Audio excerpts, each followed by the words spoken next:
Hashtag I'm it.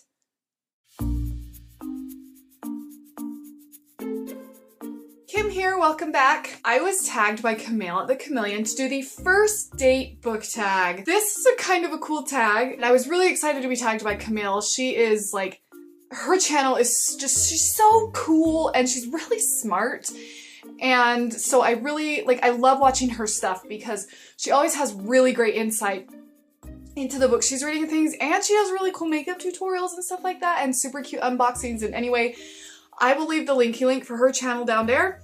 Make sure you go check her out and give her a sub and some love because I'm not kidding when I say that she's fantastic. I will also link the original video down there as well. So let's get right into these questions. Question 1, the awkward first date. A book where something felt off. It wasn't a bad book, but it lacked that spark for you. I might get a lot of hate for this, and that's fine. Carval by Stephanie Garber. I wanted to love this so much, and it just didn't work for me. There was a lot of editing things that I noticed that were really annoying to me. The story was really great and the characters were pretty good. It had a good mood and mystery and excitement and you don't know what's going on and stuff like that, but it just didn't make it for me, and I was really expecting it to, which may have been why, but it just didn't. Question 2, the cheap first date. A book that turned out less than you expected. City of Bones by Cassandra Clare. This it just didn't do it for me, like, at all. A lot of people told me it was great and recommended it to me, and then I read it and I didn't get it at all. I just was expecting, like, this big, huge thing and this really awesome story and, like, this can't put it down, gotta buy all the books right now sort of thing to happen, and it didn't at all. Like, not even close. Sorry. No, I'm not really that sorry. Question 3, a well-prepared first date. A book that was better than expected. The Help by Catherine Stockett. I was expecting to just kind of like it. I was expecting it to drag a little bit. I just wasn't expecting to, like, fall in love with the story so much, and I did. I could not put this book down. I had to know what was gonna happen next. I just was so invested in every single person in this book, and I really wasn't expecting that at all, and so I just really, really loved this. Question 4, hot but dumb. I know some people like that. A pretty book, but it's not so hot on the inside. Twilight by Stephanie Meyer. I did read the first book. I didn't like it enough to continue on with the series, but I will say that I actually think this cover is gorgeous. Unfortunately, it's so recognizable now that kind of gets lost on a lot of people, but I think aesthetically, this is really pretty. The colors and the paleness with that red contrast, I just think it's gorgeous. I really do. But the story and the characters, just not so hot for me. Didn't work at all, which is unfortunate, but I really, really dig the cover, and I kind of always have. Number 5, Blind Date. A book you picked up not knowing what it was about. Catch-22 by Joseph Heller. I really still don't know what this is about. A war? World War II? But I know it's a classic, and I know it's one of those, like, kind of books everyone should read in their lifetime kind of thing, and I usually like those kinds of books. I still haven't read this. I really, really want to. It's been on my TBR for years and years, and I'd love to get to it. I just haven't yet. I have no idea what it's about, but I have it. Number 6, Speed Dating. A book you read super fast. The Water's Edge by Sarah Gruen. I really liked this book. There's a lot of cover love going on for me with this book.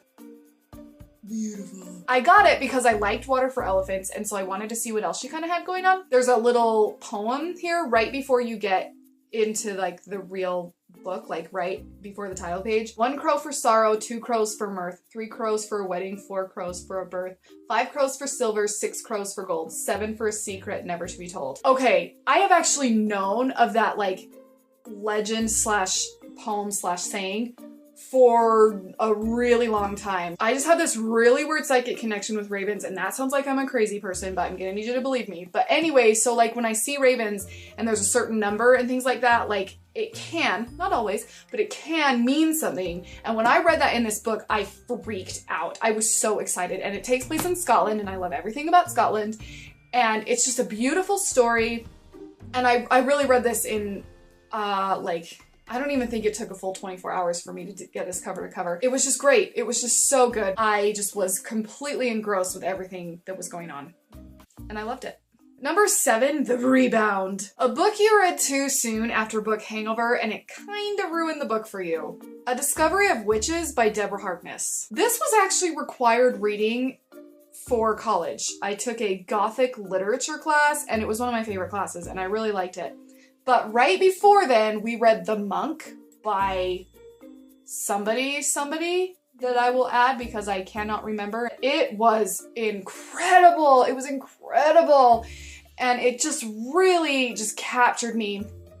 And then we went on to this, which is a completely different style. The Monk is a lot older and just like richer and denser. And then this is, I guess you would categorize this as new adult. And so of course, like it just reads a little lighter and a little faster, and just coming from this like incredible richness of the Monk to this just really, it just did not, I didn't transition well, which is unfortunate because this book wasn't so bad, but that's just what happened. Number 8, The Overly Enthusiastic First Date. A book that felt like it was trying too hard. For this one, I kind of wanted to pick Caraval as well, but I didn't. I ended up going with Aylin by Anne Rice. The first book outside the Vampire Chronicles I read, and I did finish it, but oh man, Anne Rice's writing style is very unique. And for the Vampire Chronicles, for me, not for everyone, but for me, totally works. Like this flowery, flamboyant, descriptive, you know, just elegant and romantic sort of storytelling style. It works for me. The same sort of style did not translate in this book. It's a standalone about like a violin that a ghost is haunting or something. I can hardly even remember. I just know that it really took me a lot of brain power to get through this, and there were a lot of deep sighs and a lot of, you know, trying to get through this. And it felt like that flowery, flamboyant style just was trying to be beautiful and elegant and romantic and extra, you know, rich and creamy, and it didn't at all. Like, crashed and burned, unfortunately. Number 9, The Perfect First Date. A book that did everything right for you. I wanted to pick one that I really, really adore and that worked beautifully for me, but that I haven't really talked that much about. The Once and Future King by T.H. White. This is one of the earlier novelizations of Arthurian legend. So it's this King Arthur book. Oh, everything fell right into place for me with this book, and everything just sailed beautifully and wonderfully, and I was so just like happy with everything about my life when I was reading this book, and then it ended and I was very sad. It has a permanent place on my shelf of favorites. I love it. Number 10, The Humiliating First Date. Ooh. In there. A book you're embarrassed to admit you like, or embarrassed to be seen reading for whatever reason. This is gonna sound kind of weird, but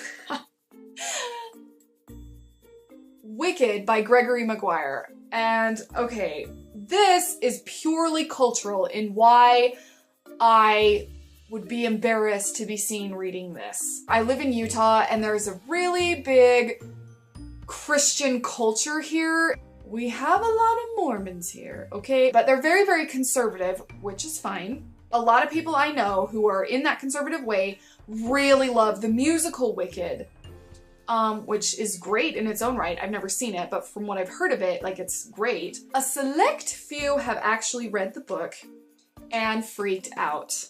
Probably because there's like an orgy in it, but that's not the point. It didn't bother me.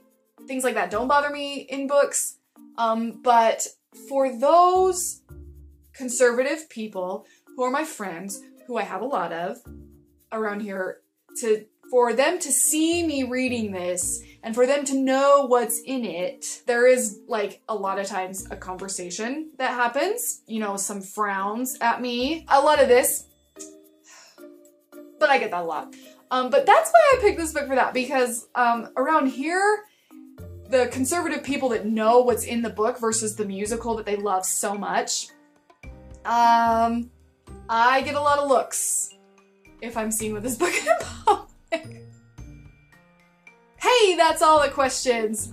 This tag was really fun. I really enjoyed it. Thank you so much, Camille, for tagging me. I absolutely love this and I love being tagged, so this was great. I was super responsible and planned out beforehand who I was gonna tag, so I didn't get caught going, I'm gonna tag MorganSnail Reads, and I'm gonna tag JD Estrada. I really, really enjoy their content and their videos, and they're both very different.